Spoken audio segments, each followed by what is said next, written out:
So it's another beautiful sunny day here in New York City. It's great to be alive. It's great to be seen. Shout out to everybody who's tuning in again here on the home of boxing on YouTube, the untouchable True School Sports. Hope all is well, and I appreciate all the love and support I've been getting this weekend from everybody talking to me about the Xander Zayas boots coverage. Really appreciate all the love out there in the world. So shout out to you wherever you're at in the world. But I gotta come get my reaction to this whole Olekandr Usyk title situation with him dropping the belts.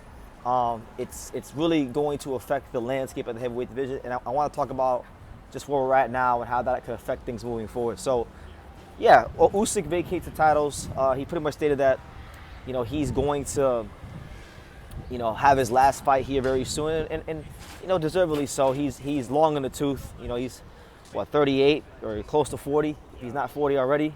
So, Usyk is a guy that has, proven everything he needs to prove in the sport.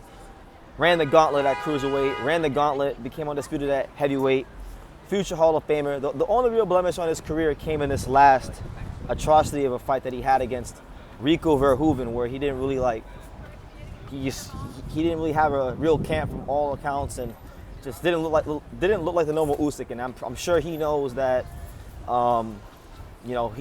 His heart's not in it the way it used to be in it, and really it shouldn't be. When you've accomplished everything you set out to accomplish and then some, it's hard to keep going back to that place over and over again. So congrats to him in advance on a good career. I know people will say oh well, he ducked Agit Kabayel, and you definitely could say that. I'm not gonna knock you if you do, and I've said it myself. But one thing about boxing that I know is that no matter how great you are, no matter how much you prove, there's always going to be someone that people say you didn't fight. I'm not no big Andre Ward fan, but Andre Ward beat Sergey Kovalev, who was the guy at the time, against Kovalev, right? And Bivol and Beterbiev were there, but they weren't necessarily champions, and neither were they the number one contenders or anything like that. And he retired, and everybody likes to say that he ducked those guys, and fair enough. I've said it too at some point, but when you beat the number one guy, Bivol and Beterbiev were ranked 4 and 5 at that time. So if we're just being objective here, they weren't the number one guy. They were 4 and 5. They were still, building their way up to that point, right? So that being said, there will always be someone that you didn't fight or that you didn't, get in the ring with. That's just the nature of boxing. There's always somebody really good around the corner, young, up and coming, and things like that. So congrats to him on a great career.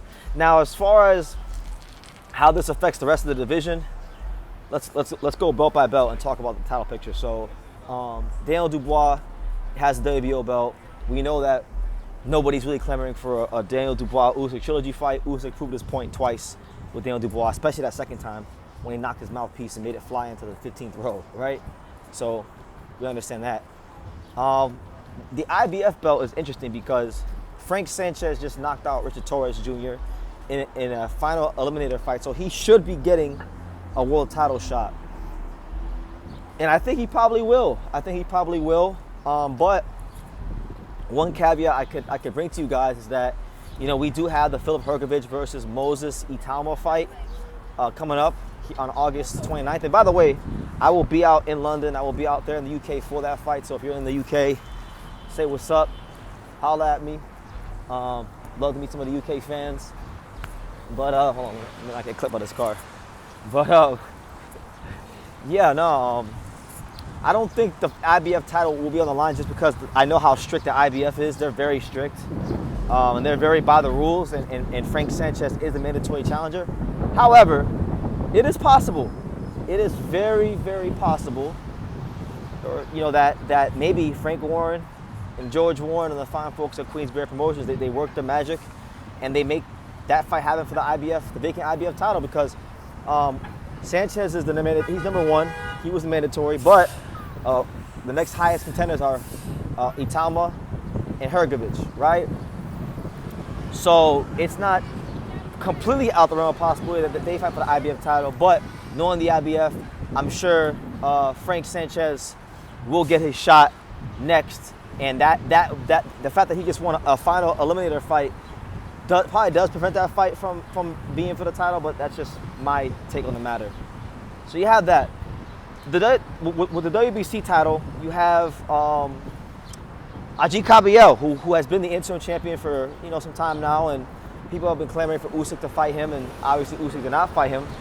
And Agit Kabayel, you gotta give him his credit. He's finally been elevated to the full champion. He has been installed as the full WBC heavyweight champion of the world, and he's a guy that really and truthfully, he's probably benefited more than any fighter in boxing from the arrival of Turki Al-Usyk and the injection of cash from the Saudi Arabians. Because before any of this happened, Agit Kabayel was not, he was winning fights, he was undefeated. People knew he was good. He would get linked to fight guys like Anthony Joshua, because I remember reading the Boxing Seat articles back then. But, he just wasn't getting those fights to put him over. And he has with Turki Al-Usyk in Riyadh season. And because of those fights that he won, it got him in position to now be elevated to WBC heavyweight champion. And good for him.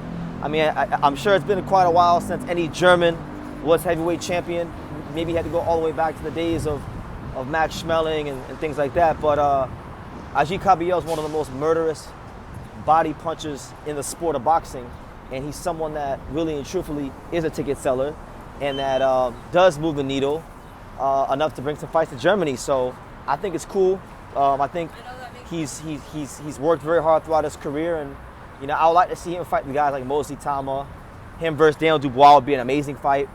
There's great fights out there for him. So yeah, he's the WBC heavyweight champion. Now, in the WBA, now I mentioned Hrgovic versus Itama earlier.